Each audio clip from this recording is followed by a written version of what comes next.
Hello guys, hello Virgo. Welcome dito sa aking channel, Virgo. Alamin natin kung anong messages, vibration, gabay energy para sa lahat ng Virgo friends natin na nanonood. Okay. Ano ba ang messages para sa inyo Virgo? Ito general reading, so pwede kayong makaresonate. Gamitin mo ang iyong intuition sa panonood.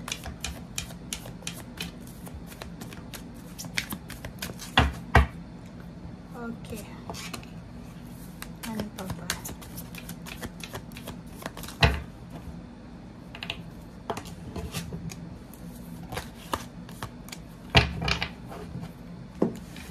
Okay. 5 cards. Okay.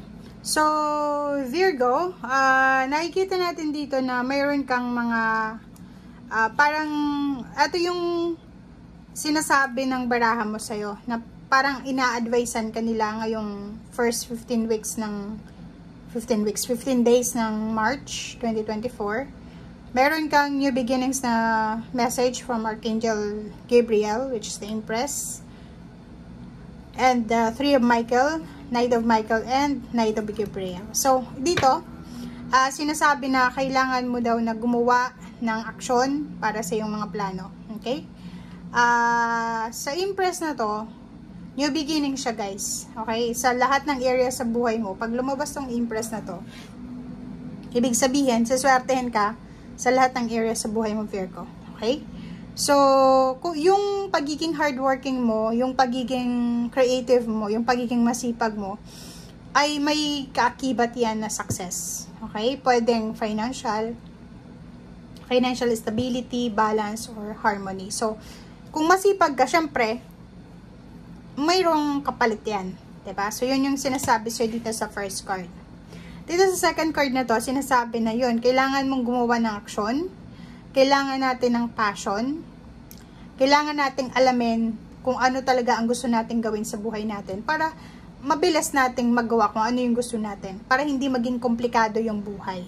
Okay? And Three of Michael and Knight of Michael, dito naman, kailangan mong i-release na yung nakaraan. Diba? Release the past para mag-grow ka na sa situation. Time heals all wounds. So, wag nating masyadong i-focus ang sarili natin sa negativity, sa drama, or sa kung ano pa man. Ano lang, move on, let go, let God, let it flow. Okay? Kailangan mo na ng gamitin mo yung logic, gamitin mo yung isip mo over your emotion. Wag na tayo maging emotional. Kasi, the more na maging emotional ka, Virgo, the more na magiging komplikado yung sitwasyon mo. Okay? If ikaw naman is isang magulang, or nanay, tatay, or lola, lolo, pwedeng may mag-offer sa apo nyo, sa anak nyo ng scholarship, or additional learnings, or seminar, or pwedeng kayo to. Comment down below if may mga gusto kayong matutunan, like gusto nyong matuto. Sinasabi kasi ng page of Ariel na pwede kang matuto kahit anong edad meron ka. Okay?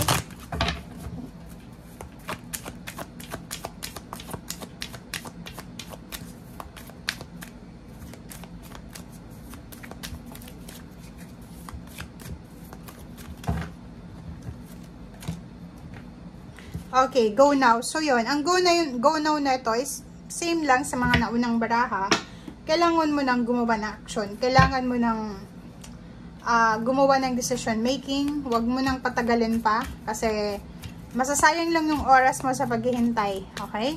So, kung gusto mong magkaroon ng healing sa emotion or sa iyong isip, sa puso, or sa kung ano pa man, gawin mo na siya as soon as possible.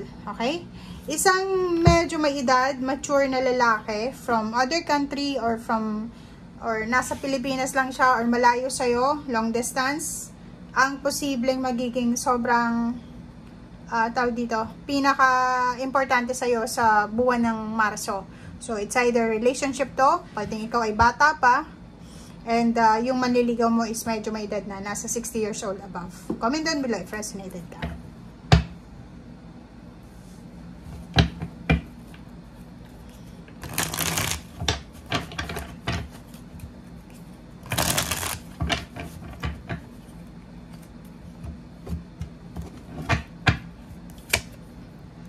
Okay, Death card.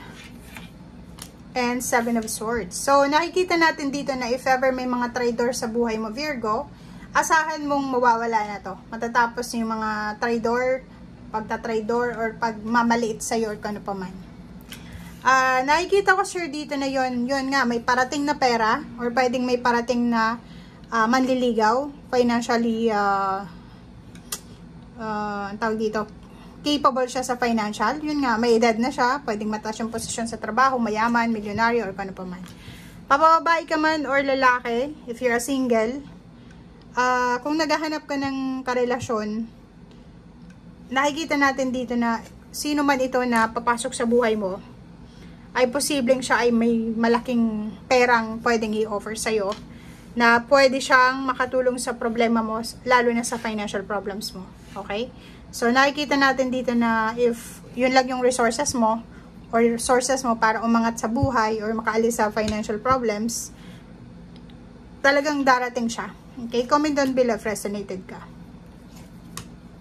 Okay. So, nakikita ko sa'yo dito, Virgo, na may plano ka para sa buong pamilya mo. If you are single, parang gusto mong baguhin yung takbo ng pamilya mo, parang gusto mong unahin yung financial na pamumuhay mo kaysa emotional. So, nakikita natin sobrang wise ka. Lalo yung mga single dyan na medyo bata-bata pa, nasa below 30 years old. Parang nakikita natin dito na hindi kayo masyadong nakafocus sa emotional kasi ang focus nyo is yung financial. If may mga issue sa relationship or if may mga issue sa pamilya, or sa mag-asawa, mag-live-in partner, ay posibleng maayos ito ngayong Marso. May ikakasal, may wedding anniversary, may mga peaceful reunion or peaceful na renewal sa buhay mo na pwedeng maganap. Kung halimbawa may mga nag-aaway sa paligid mo, sila ay posibleng magkasundo-sundo. O yun nga, merong mga pagkakataon na maayos yung mga problema. Meron din sa inyo ditong sobrang magiging matipid ngayong Marso. Sobra kayong magiging, tawag dito, magpo-focus kayo sa usaping pera, balanse sa pera, and lahat ng mga plano nyo na hindi natuloy, lalo na sa usaping pera dati ay itutuloy nyo. So, sobra-sobra yung motivation mo. Sobra-sobra din yung desire, motivation, dedication, yung vision mo na kailangan kong yumaman, kailangan kong mahawakan yung pera, kailangan kong makapag-save ng pera. Dahil marami akong plano eh. And lahat ng plano ko na yon ay gagawin ko yon once na may pera na ako. So, comment down below if resonated ka. Thank you guys. Bye!